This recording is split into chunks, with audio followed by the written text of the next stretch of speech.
Bonjour Axel de Tarlet. Bonjour Mathieu. Ça va ? Très bien. Une première qui va faire date chez Amazon. Écoutez bien, les salariés du géant américain se mettent en grève aujourd'hui.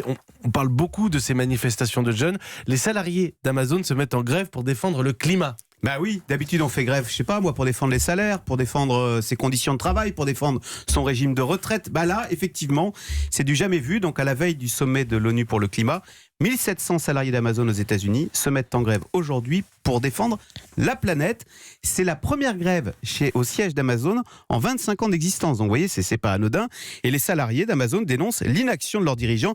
Alors c'est vrai qu'on peut s'interroger sur la durabilité du modèle Amazon parce que concrètement, quand on réfléchit, il s'agit de commander un article qui va venir de l'autre côté du pays, voire de l'autre côté de la planète, livré individuellement dans un suremballage carton, le tout avec une camionnette en bas de chez vous, garée en double fil. Vous voyez, c'est pas terrible comme modèle écologique. Comment est-ce que Jeff Bezos, le patron d'Amazon, comment est-ce qu'il a pris la chose ? Quelle a été sa réaction face à la grève ? Écoutez, il a plutôt mal réagi au début parce que les salariés, s'ils veulent faire grève aujourd'hui pour le climat, doivent prendre un jour de congé. Mais bon, c'est pas terrible quand même de s'opposer à ces revendications pour la planète quand on prétend être une grande entreprise responsable. Et donc, hier, surprise, Jeff Bezos annonce qu'il atteindra, avec 10 ans d'avance, les objectifs fixés par les accords de Paris, c'est-à-dire la neutralité carbone pour 2040, donc, et non 2050. Donc concrètement, Amazon promet d'utiliser 80% d'énergie renouvelable d'ici 2024 et 100% d'ici 2030. L'achat de 100 000 camionnettes électriques,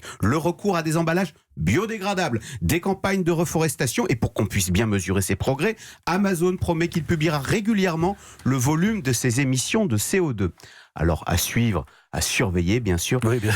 Mais c'est vrai que si Amazon, avec toutes ses infrastructures mondiales, arrive à la neutralité carbone, franchement, c'est la preuve que tout le monde peut y arriver et c'est quand même très encourageant. En tous les cas, c'est une incitation de plus à agir car on voit bien maintenant que la pression vient de toutes parts, des consommateurs, mais aussi des salariés dans l'entreprise. Il va falloir surveiller évidemment parce qu'on va pas prendre ses engagements pour argent comptant. Puis ensuite, après, juste une petite réflexion. J'ai pas la réponse, sincèrement. Est-ce qu'il vaut mieux que chacun d'entre nous aille individuellement acheter un produit ou qu'un livreur Amazon vienne nous le livrer chez nous ?